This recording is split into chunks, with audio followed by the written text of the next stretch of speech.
ლანჩხუთი ჩოხატაურის ოლქში მაჟორიტარი დეპუტატობის კანდიდატი ნინო წილოსანი ამჩეულს მადლობას უხდის წინასწარი მონაცემებით. ქართული ოცნების კანდიდატი დამოუკიდებელ კანდიდატს საქმე ჩხაიზეს 80%-ით უგებს. ლანჩხუთი ჩოხატაურის საარჩევნო ოლქში არჩევნები 7 ვითარებაში ჩატარდა.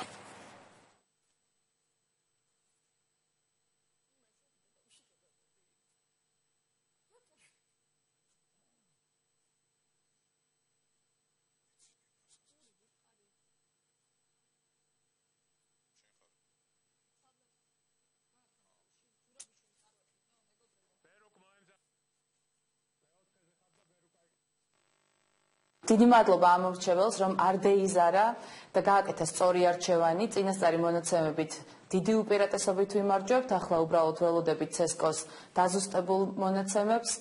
ჩემმა გურულებმა გადმომცეს დიდი პასუხისმგებლობა, სწორედ ამ პასუხისმგებლობით და მონდომებით შეუდგებით ჩემს საქმიანობას.